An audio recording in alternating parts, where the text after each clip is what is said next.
dive into your daily dose of news. Bringing you what's trending in the West and all that's setting trends in the East. And all of this served up with a side of insightful banter. We don't just bring you the latest stories. We bring you your talking points for the day. And while you do that, from the busy streets of New York, I will provide you with deeper insights on the developments through the course of the day in the US. And I will be here at the WION headquarters, getting you all the action from the universe of sport.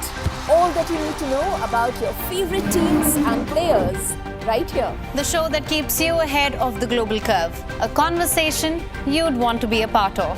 A place where news becomes an engaging exchange. We bring you stories that impact your present.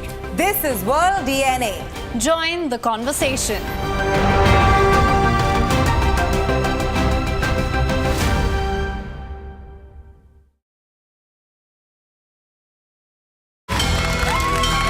From the bustling trading floors of Wall Street to the vibrant exchanges of Asian stock markets, WION breaks it down for you to make sense of what's happening. As we reveal the key factors behind events, strategic battles, and the game-changing business decisions that shape the world.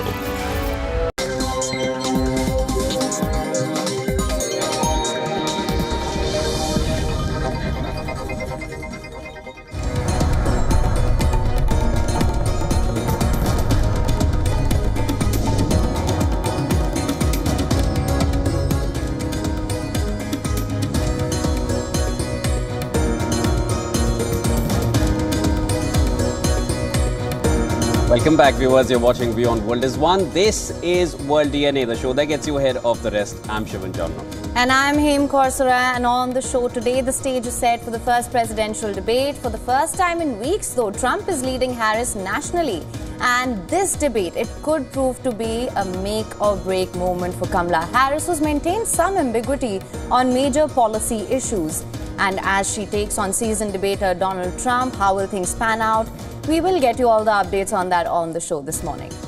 Well, also on World DNA, following the massive rally calling for the release of jailed former Prime Minister of Pakistan, Imran Khan, the Islamabad police has arrested several top leaders of the PTI. A total of 28 top leaders of the party have been booked. We will get you the latest on this right here on World DNA. Let's start with the headlines.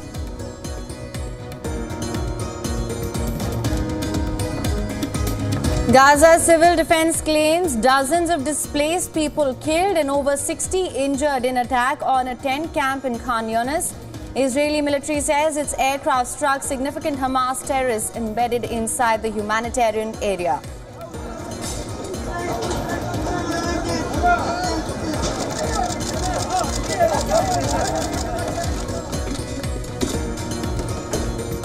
Police arrest top leaders of Imran Khan's Pakistan Tehreek-e-Insaf party in Islamabad a day after a massive gathering calling for the release of the former Prime Minister.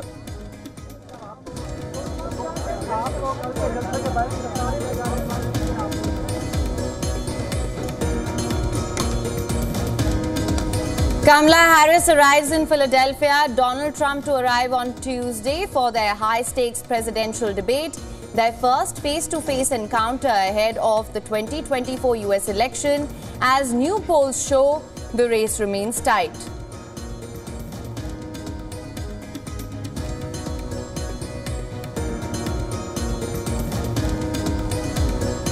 Robert F. Kennedy Jr.'s name to remain as a presidential candidate on Michigan's ballot, rules state's Supreme Court. Decision deals a potential blow to Republican Donald Trump for the November 5th election.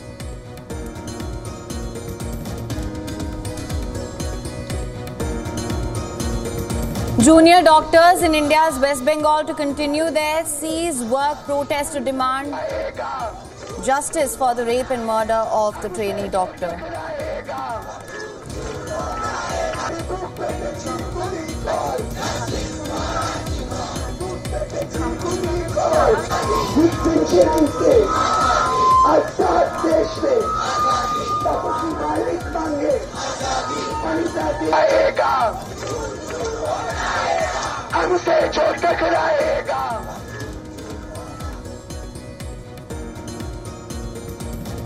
Catherine, Princess of Wales, announces she is cancer-free after completing her course of chemotherapy following a shock cancer diagnosis earlier this year.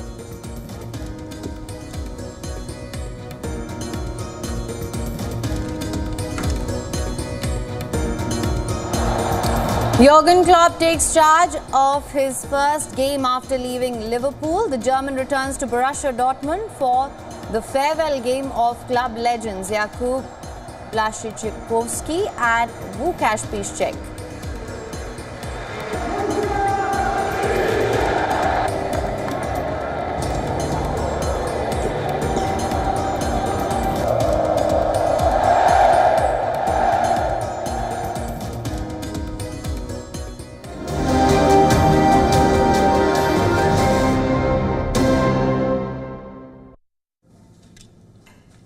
In less than 24 hours, the highly speculated and anticipated presidential debate will finally commence.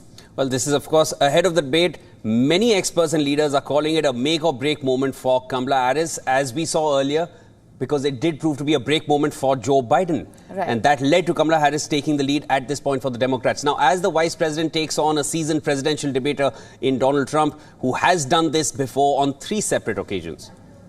Now, as Kamala Harris becomes the second woman presidential nominee to debate Trump, former Democrats presidential nominee Hillary Clinton has a few words of advice for the 59-year-old. In an interview, Hillary Clinton suggested that Harris go on the offensive to hit out directly at her political rivals' weaknesses. On her advice to Harris, Clinton said, and I'm going to quote here, she just should not be baited. She should bait him instead. He can be rattled. He does not know how to respond to substantive direct attacks. The incumbent vice president is not getting advice only from the blue team, but also from her rival camp. Former New Jersey governor and Republican leader Chris Christie also has some insight for Harris, and it can be summed up in 2 words: charm and disarm. Christie played a critical role in helping Trump prepare for his presidential debates in 2016 and 2020 before becoming a critic of the former president.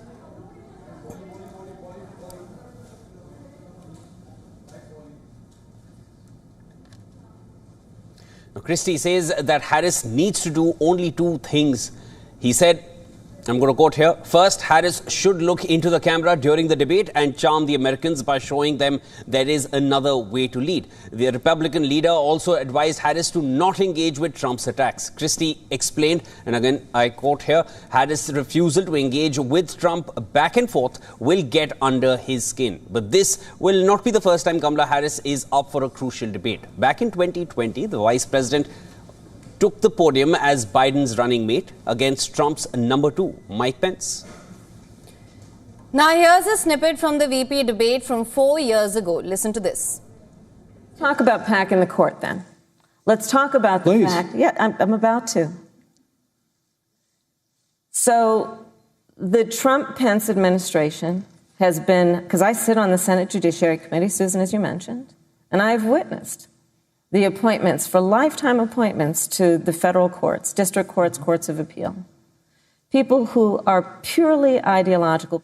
This presumption that you hear consistently from Joe Biden and Kamala Harris that America is systemically racist, and that, as Joe Biden said, that he believes that law enforcement has an implicit bias against minorities, is a great insult to the men and women who serve in law enforcement.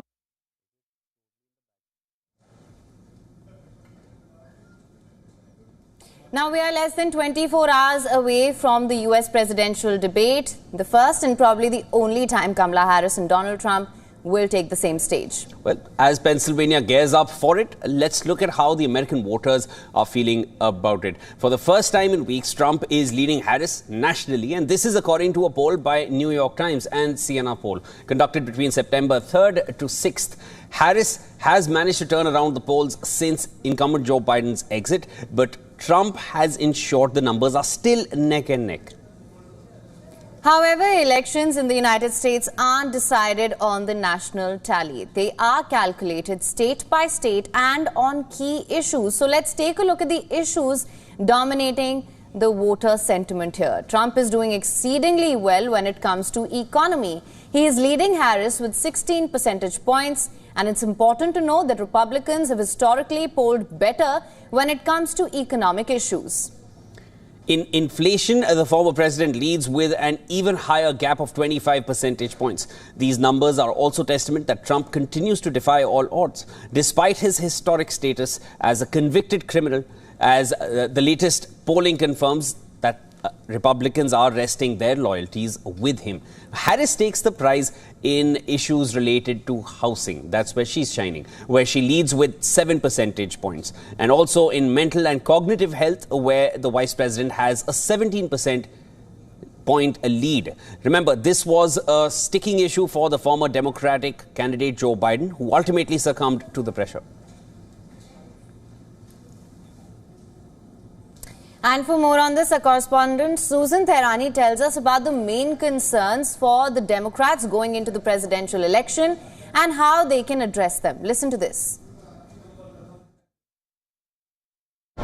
Democrats are worried, particularly among core Democratic-leaning groups, and whether enthusiasm will ultimately translate into votes. To address this, they need to turn energy into support for their candidate through grassroots efforts and get out and vote campaigns. Additionally, Democrats are concerned about losing traditional strongholds such as Pennsylvania and need to work harder to energize working-class voters. They also need to maintain or expand their advantage among white college-educated voters, especially women. And while abortion is a main issue and an important issue for women across the country, still, economy plays number one. Susan further explains Trump's recent struggles, why the race remains so close, and what can Harris do to cut into Trump's advantages. Listen to this. The race remains close due to Trump's enduring advantages, particularly on the economy and his ability to find effective attack lines. Harris needs to introduce herself to a closely divided audience and cut into Trump's disadvantages by running an aggressive race, leveraging her robust infrastructure in battleground states, and effectively communicating her policies and vision. The upcoming debate will be a crucial test for her ability to do so. Additionally, Democrats really need to address concerns about older voters who may not be sold on Harris and work to maintain or expand their advantage among the traditional reliable voting group. A convoy of vehicles of the United Nations that was detained by Israeli military in the Gaza Strip has finally been released. Now, the Israeli Defense Forces, the IDF, said in a statement that they were acting following intelligence that a number of Palestinian suspects were present in the convoy and that it wanted to question them. Philippe Lazzarini, the head of the UN Agency for Palestinian Refugees, UNRWA, said on X that the convoy was stopped at gunpoint just after the Wadi Gaza checkpoints and held for more than 8 hours. Despite prior detailed coordination, during this time, Lazzarini said bulldozers caused heavy damage to the UN armored vehicle. All staff and convoy are now released and back safely in the UN base, he informed. Now, this as Israel continues its offensive in the Gaza Strip. In the latest, at least dozens of Palestinians were killed in an Israeli airstrike on a tent encampment in Khan Yunis, a designated humanitarian zone. The Al-Mawasi-based encampment housing displaced Palestinians was hit by at least 4 missiles. United Nations Chief Antonio Guterres has demanded an end to what he claimed was the worst death and destruction he has seen in his over 7-year tenure. Also, EU High Representative Josep Borrell, on his visit to the Rafah border crossing, said that countries have to do more and be quicker in finding a political solution to the war. Israeli Prime Minister Benjamin Netanyahu says he is doing everything to win the war in Gaza and at the same time get Hamas to return hostages. אני שומע את הזעקה של משפחות החטופים. אני שומע את הזעקה של משפחות שאיבדו את היקר להם מכל. ראיתי ואני הולכים למפגשים קורעי לב, שפשוט שוברים את הלב לרסיסים. אני שומע, אני מקשיב, אני גם לא שופט. אני אעשה הכל כדי להחזיר את החטופים וכדי לנצח במלחמה.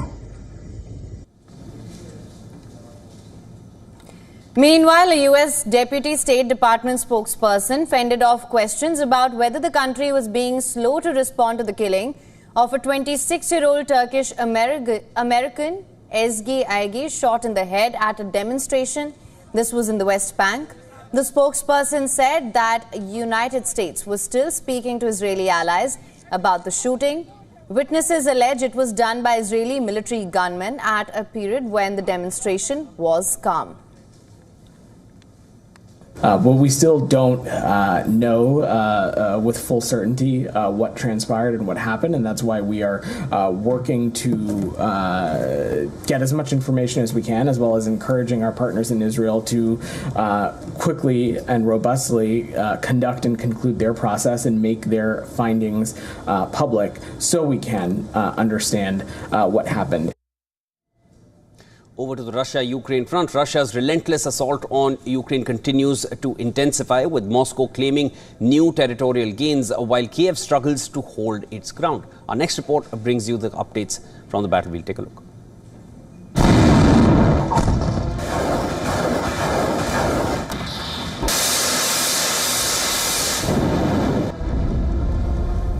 The ongoing battle for control over key regions in eastern Ukraine is becoming increasingly brutal, as Russian forces push forward with overwhelming firepower.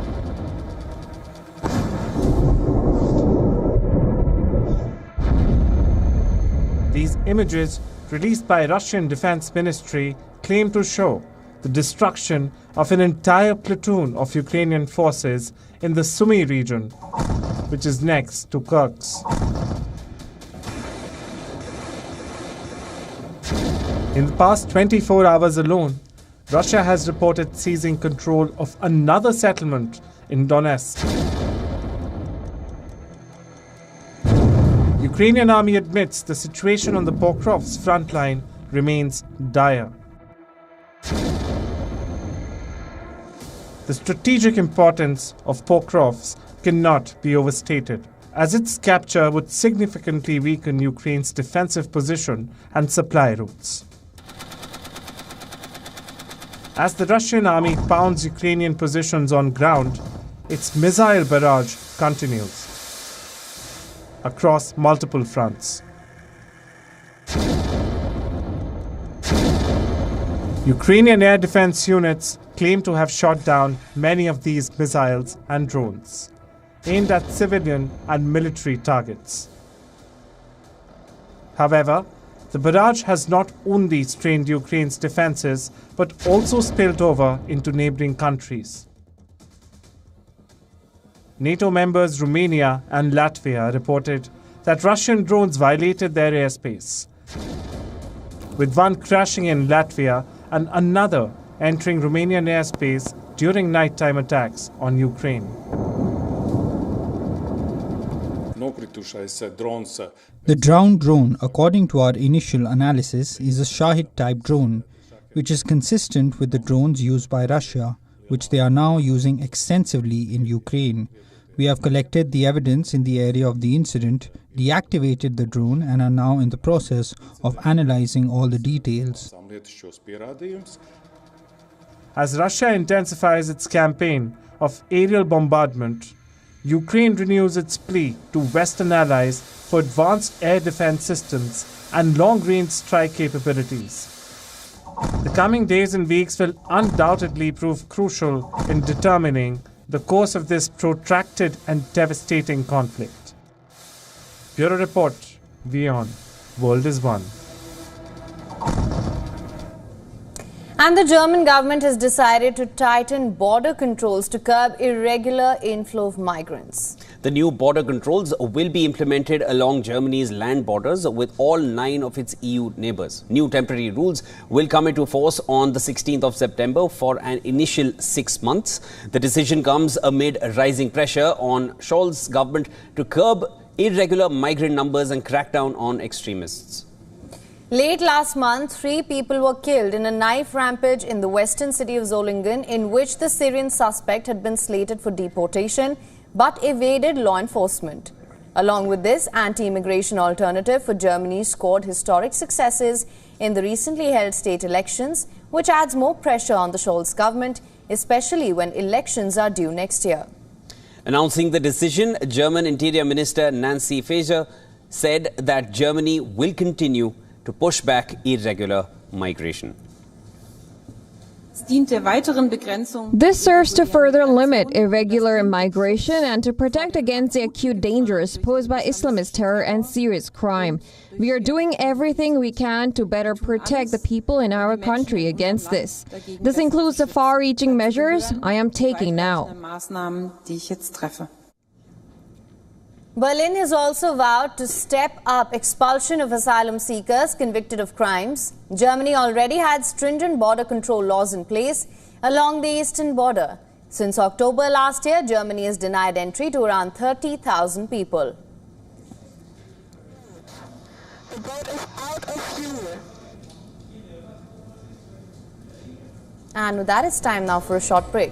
Don't go anywhere. This is World DNA. On the other side, we bring you more updates from Pakistan. The Islamabad police arrested several top leaders of Imran Khan's political party, the Pakistan Tehreek-e-Insaf, following a National Assembly session on Monday. Stay tuned for that complete report.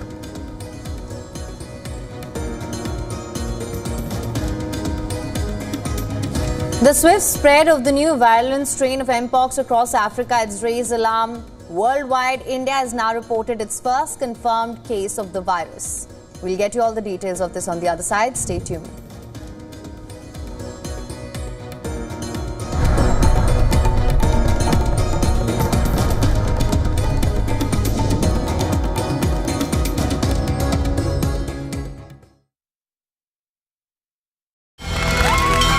From the bustling trading floors of Wall Street to the vibrant exchanges of Asian stock markets, WION breaks it down for you to make sense of what's happening, as we reveal the key factors behind events, strategic battles, and the game-changing business decisions that shape the world. We bring you all of this and more on World Business Watch.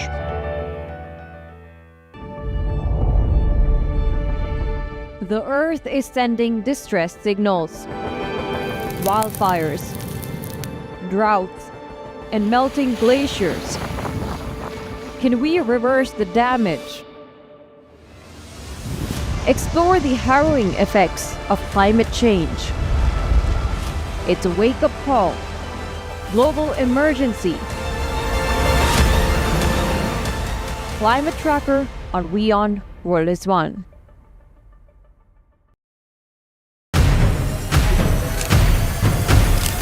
This week on World of Africa, WHO says cholera deaths in Africa rose 71% last year as the geographic distribution of the outbreaks changed significantly from 2022 to 2023.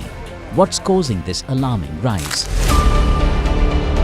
Algeria's poll body declares President Abdelmadjid Tebboune the overwhelming winner of Saturday's election. But a rival candidate alleges irregularities in the count as less than half of the registered voters cast their ballots. Mozambique okays Africa's largest mangrove restoration project, 200 million trees to be planted over 60 years. All this and more this week on World of Africa at these times. Namaste. Hello friends.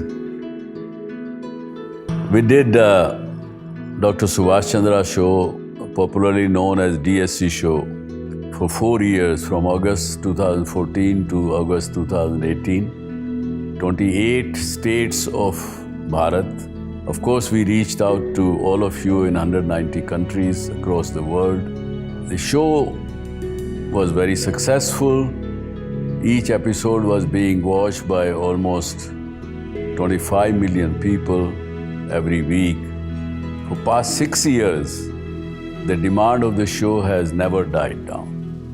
People write to us, people ask for the show to restart again. Hence, we are beginning the show once again on All Z Network also on WION, which is the global network channel from India. Again, thank you for your love and affection. See you soon at Subhash Chandra Show.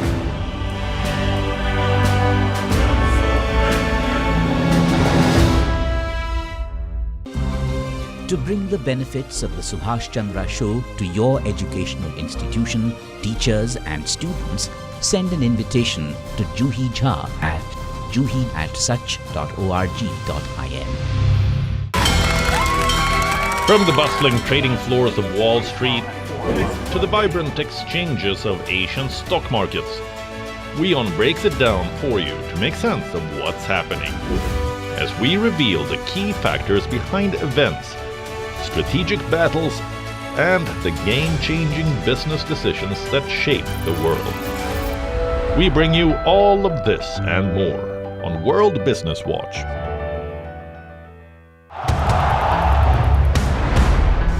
Everyone loves a contest.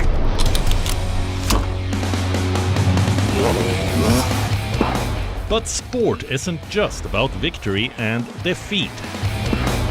When the GOATs in sport speak, you hear it first on WION.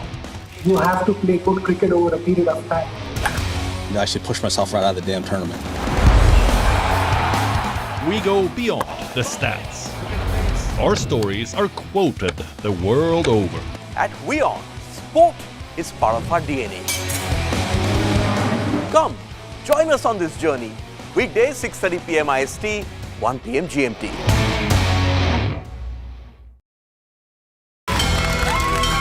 From the bustling trading floors of Wall Street to the vibrant exchanges of Asian stock markets, WION breaks it down for you to make sense of what's happening. As we reveal the key factors behind events, strategic battles, and the game-changing business decisions that shape the world. We bring you all of this and more on World Business Watch. WION, India's global voice, the channel that brings you the biggest stories from across the world through India's lens.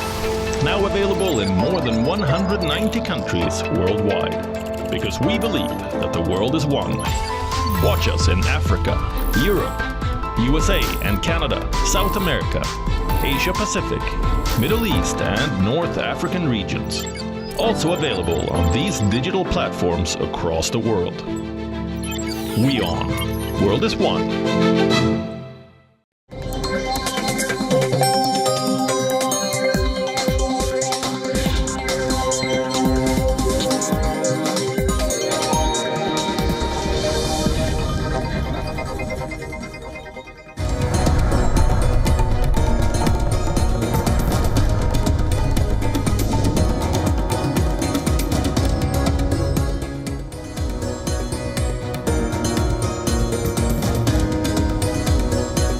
Welcome back, viewers. You're watching WION World is One. This is World DNA with him and Shivan.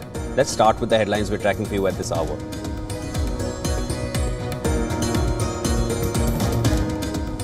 The mother of the trainee doctor raped and murdered at a hospital in India's Kolkata rejects Chief Minister Mamata Banerjee's claim that the parents of the victim were never offered money. Junior doctors to continue their cease work protest despite directions by Supreme Court to resume duties by 5 p.m. today.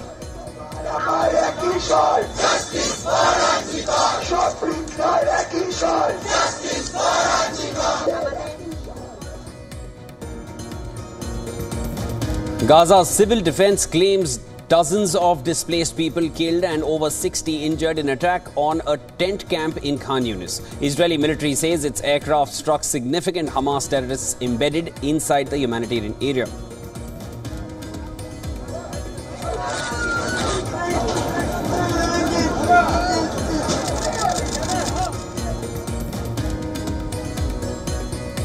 Police arrest top leaders of Imran Khan's Pakistan Tehreek-e-Insaf party in Islamabad the day after massive gathering calling for the release of the former Prime Minister.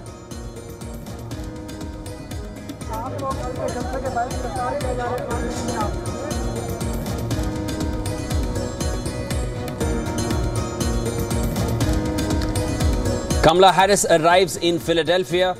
Donald Trump to arrive on Tuesday for their high-stakes presidential debate, their first face-to-face encounter ahead of the 2024 US election, as new polls show the race remains tight.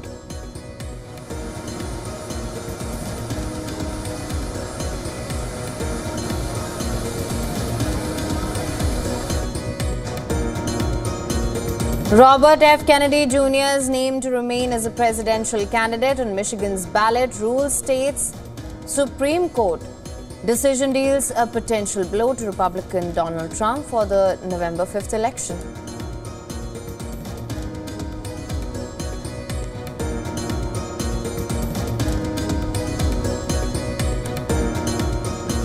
Catherine, Princess of Wales, announces she is cancer-free after completing her course of chemotherapy following a shock cancer diagnosis earlier this year.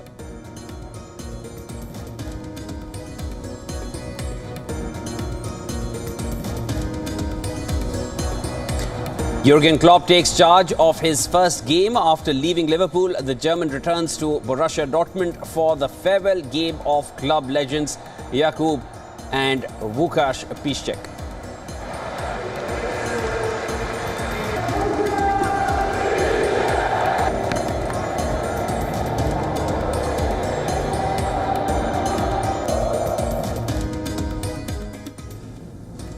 The Islamabad police arrested several top leaders of Imran Khan's political party, the Pakistan Tehreek-e-Insaf, following a National Assembly session on Monday. Now, the arrested leaders include Barrister Gohar Khan, Sher Afzal Marwat, Zubair Khan and Imran Khan's spokesperson, Shoaib Shaheen. According to police, Marwat was the first to be taken into custody for violating the peaceful assembly and public order, while Zubair Khan was arrested overnight as he was exiting the parliament premises. A total of 28 PTI leaders have been booked in this connection. The arrest took place after a violent clash between PTI supporters and police during a protest demanding former Prime Minister Imran Khan's release. PTI has condemned the arrests as politically motivated, calling the crackdown a direct attack on democracy. The party accused the police of carrying out illegal orders, arguing that the arrests are an attempt to suppress their movement. It said the state actions have proved that it is afraid of Imran Khan and its supporters. According to reports, PTI leader in Khyber Pakhtunkhwa, CM KPK Ali Ahmed Gandapur, has been missing in Islamabad. Last contact with him and staff was made around 5 p.m. local time, and this was on Monday. Despite police crackdown, many PTI lawmakers remained inside National Assembly to avoid arrest, and more detentions are expected in the coming days. Now, PTI had planned a rally in Islamabad on 8th of September in support of Imran Khan. On Sunday night, however, police clashed with PTI supporters after they refused to stick to the designated routes for the public gathering. Amid tensions, PTI supporters started pelting stones at the police forces. In response, the policemen resorted to baton charge and tear gas shelling, arresting dozens of protesters.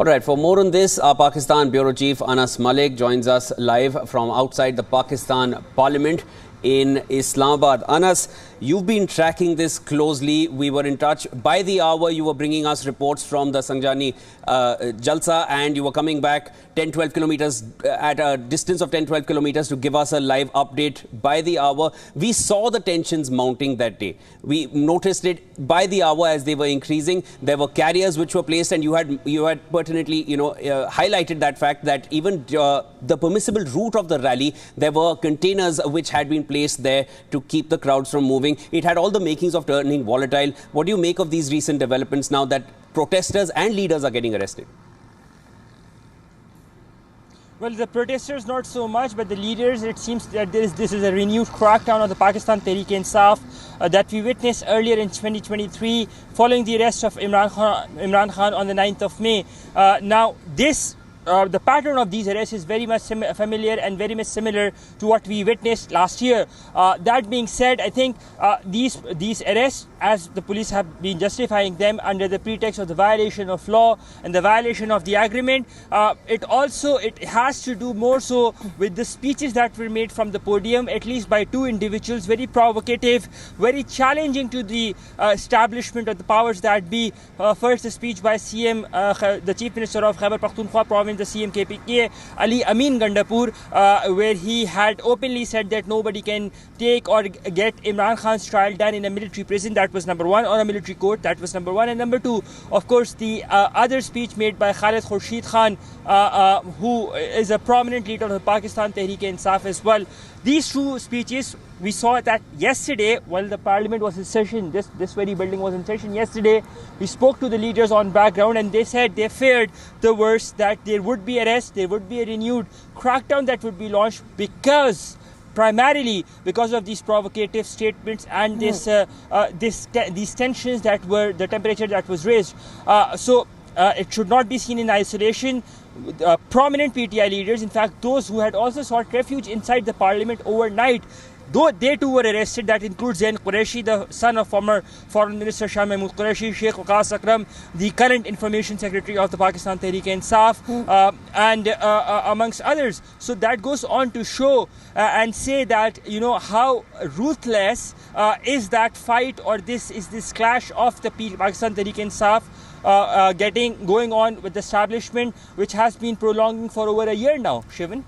Right, Anas. In fact, of course, at the heart of this is the ask for the release of former Prime Minister Imran Khan. We almost saw a resurgence of the PTI over the past few days. Where do things go from here? Well, they hit rock bottom. As they say that there's a never dull day in Pakistani politics. So they definitely hit rock bottom as far as the Pakistan Tehreek-e-Insaf is concerned. Primarily because what we understand is that the Imran Khan's military trial is definitely a writing on the wall, and these statements were definitely deemed very provocative. So these statements did not do any justice or any service to Imran Khan, who currently is in the jail for over a year now. That means that these statements were essentially challenging, number one. Number two, this will expedite the quote-unquote inevitable, something that has been hinted by the military spokesperson just last week in many words, without naming Imran Khan, of course, in his press conference. So from here, it doesn't seem to be coming back to a point of reconciliation, at least not with the powers that be. Unless, of course, in case if all of the political parties get together, because remember, while these arrests were being made, not far from here is the presidency. This building to my left is the presidency, and from a bit farther is the Prime Minister's Secretariat. There were two lavish dine-outs that were being done. First by the Pakistan People's Party, by the president in the presidency, and second by the Prime Minister for his allies for that proposed constitutional or much talked about constitutional amendment as well. All right. Well, Anas, thank you so much for bringing us the latest on this. We'll, of course, continue to track all developments with you there, and we'll monitor the situation closely. Thank you so much for now. All right, let's shift our focus now. The agitating junior doctors in India's West Bengal have said that they would continue their cease work protest despite Supreme Court directions to resume duties by 5 p.m. Tuesday. Now, the doctors are demanding justice for a trainee doctor who was brutally raped and murdered at the RG Kaur Medical College and Hospital in Kolkata. Meanwhile, the mother of the victim has hit back at Chief Minister Mamata Banerjee for saying that the parents of the victim were never offered money. On Monday, the West Bengal Chief Minister had claimed that the deceased doctor's parents were never offered money. The young doctor's mother rejected Banerjee's claim, asking why would she lie in the name of her late daughter.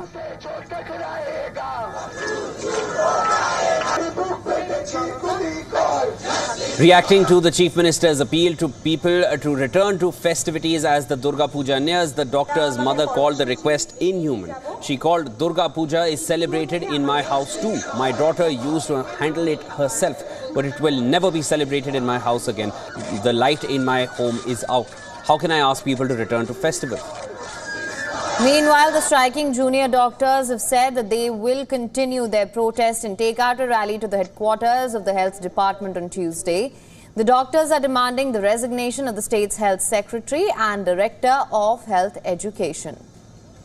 On Monday, the Supreme Court had asked the protesting doctors to return to work, telling them that no adverse action will be taken against them if doctors return to work by 5 p.m. on Tuesday. However, the top court cautioned doctors that continuous abstention from work may result in disciplinary action.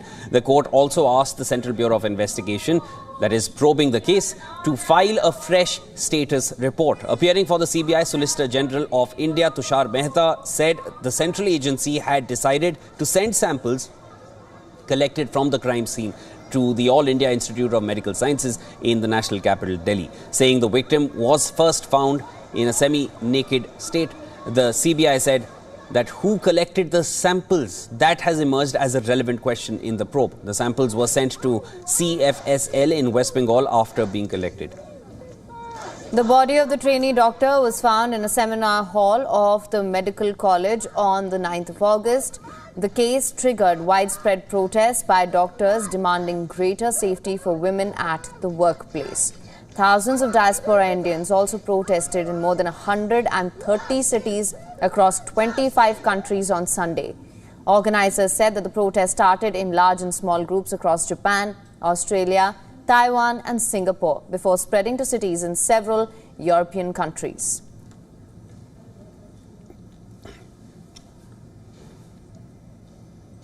The swift spread of a new virulent strain of Mpox across Africa has raised alarm worldwide.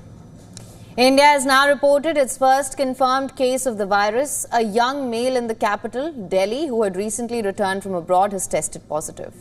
The patient, said to carry a non-emergency variant, has been put under isolation and is reported to be stable. India's health ministry said there is no indication of any widespread risk to the public. The government has asked the states to ensure against undue panic, but stressed on being alert and sensitizing health workers to identify symptoms of the infection. It further asserted that the country is fully prepared to deal with such isolated travel-related cases and has robust measures in place to manage and mitigate any potential risk. The Union Health Ministry has put out directives to state governments to review public health preparedness, particularly at health, state and district facility levels. Mpox is a viral infection that causes pus-filled lesions. Flu-like symptoms are usually mild but can be potentially lethal. Transmission of the virus happens through close physical contact, but unlike previous global pandemics such as the COVID-19, there is no evidence that it spreads easily through the air.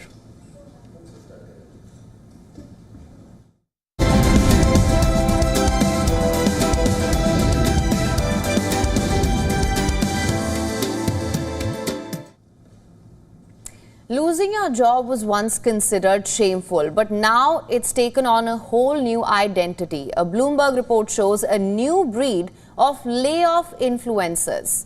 Well, they've emerged as more and more people talk openly about their own experiences with layoffs. Perhaps there are way too many posts on social media now. Take a look at this report for more on this.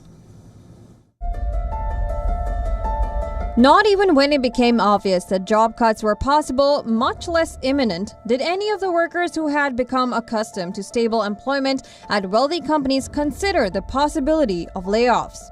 However, a series of job cuts at large corporations, especially big tech firms, have become the norm now. Employees were let go unceremoniously. For some workers, after a certain number of failed attempts, a page popped up. We're sorry to inform you that your role has been terminated. But now we are seeing something that would have been unthinkable even a few years ago. Several employees who had been laid off took to LinkedIn to announce the news. The site has become overwhelmed with lengthy, heartfelt goodbye remarks. Starting salaries in the six figures, high-end offices, lavish benefits like free food and unlimited vacation time, and the unshakable sense of security offered by a sector that seemed to be on an eternal growth curve were the norm for tech workers for over 20 years. The reason? Emerging digital technology shook up established industries. However, in recent years, the focus of the disruption has shifted inside. Even if the unemployment rate in the US is very low, over 500,000 people have lost their jobs in the tech industry since 2022.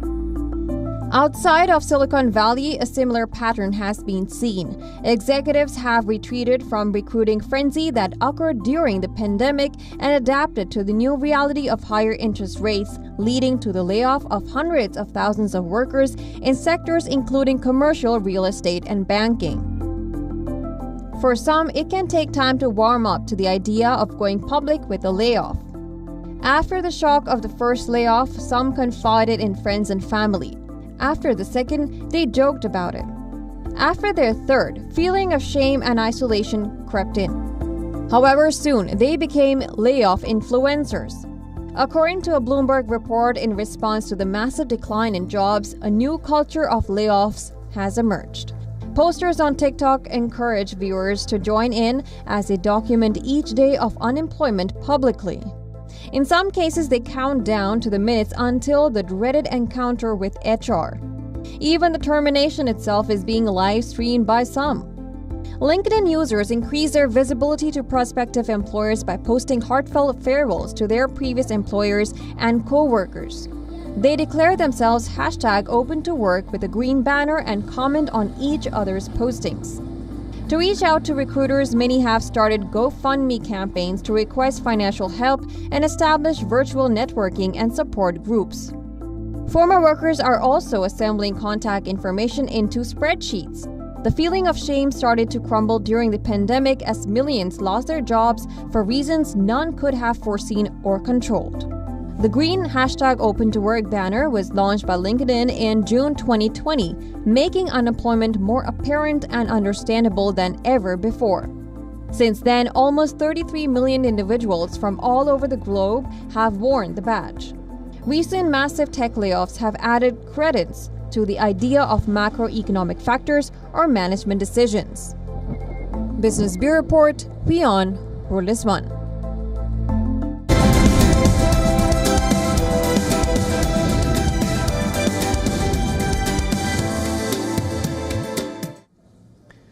All right, next up, let's look at what's happening in the world of technology, starting off with data compiled by political watchdog Open Secrets. Workers at many of the largest US tech companies back Democratic presidential candidate and nominee Kamala Harris over Republican rival Donald Trump. The report comes as a surprise since some of the most powerful tech billionaires have publicly announced their support for Donald Trump. Workers at Alphabet, Amazon and Microsoft are donating millions of dollars to the Harris campaign, significantly more than employees who are opting to send money to former President Trump's camp. For reference, the report suggests that employees at Alphabet and its subsidiaries, which includes Google, have so far donated around $2 million to Harris' campaign. This is nearly 40 times more compared to what Trump received from Alphabet employees. The data includes donations made by company employees, owners, workers, and owners' immediate family members as well. Google versus the US Department of Justice second antitrust trial has started. The trial will challenge how the search giant monetizes advertising through a system that prosecutors say harms news publishers. Google has been accused of dominating the markets for the technology behind website ads by tying its tools for publishers and advertisers together, removing the middleman altogether. The advertisers tool in question contributed to more than 75% of Google's $307 billion revenue last year. The case could have far-reaching implications for Google's primary source of revenue, as well as the tech industry and online publishers. The case is part of the Biden administration's effort to rein in big tech through antitrust laws. Meanwhile, Google has denied the claims, saying it is not required to share technological advantages with rivals and that its products are interoperable with those offered by competitors. Poland's Deputy Prime Minister Krzysztof Gawkowski has said the country's security services successfully neutralized a sabotage operation orchestrated by Russia and Belarus. As per reports, saboteurs operating from Belarus in cooperation with Russia penetrated local and central government institutions, including state-owned companies implementing military contracts. Warsaw has repeatedly accused Moscow of attempting to destabilize Poland because of its role in supplying military aid to its neighbor Ukraine. Russia, however, denies these allegations.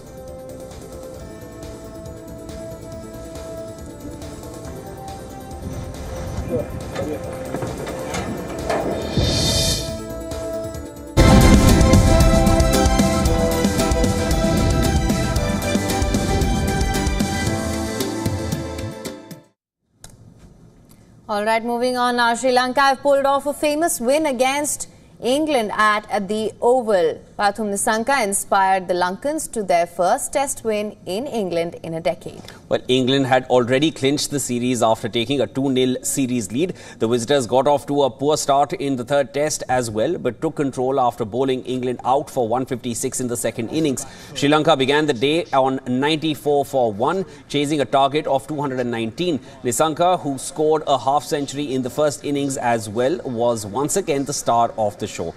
Kushal Mendis was dismissed on 39, with Sri Lanka still needing 111 runs for victory. But Nissanka ensured that there would be no late twist. He scored an unbeaten 127 from 124 deliveries to take Sri Lanka to an 8-wicket victory, which was wrapped up in the first session itself. Sri Lanka still lose the series 2-1, but they still lost the series 2-1, but the victory ends a 10-match winless streak against England. Just a back cut, pass backward point, and it is absolutely fitting. 21 test matches, and that is some fight back win as well.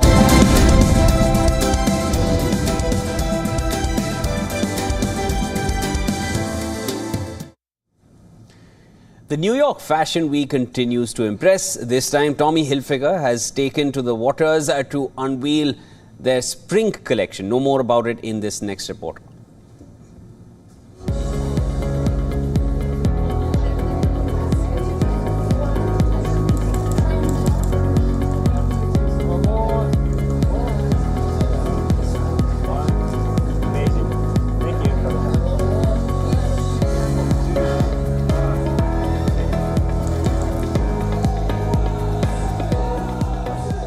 Well, because it's inspired by nautical, we were thinking we should be on the water or on the boat, and we found Pete Davidson and Colin Jost had bought the Staten Island Ferry, so we contacted them, and it just happened to be available. So we're the first people to do an event on the boat.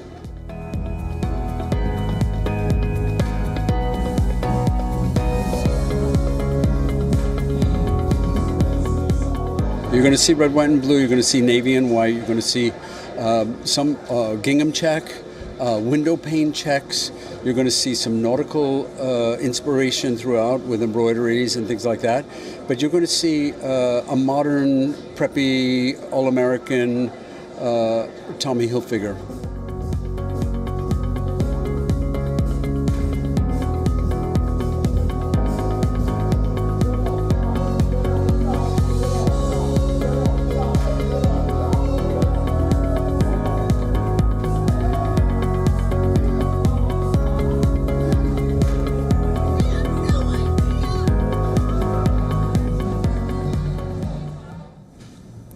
And with that, we call it a wrap on this edition of World DNA. Thank you so much for tuning in. Come right back after this short break.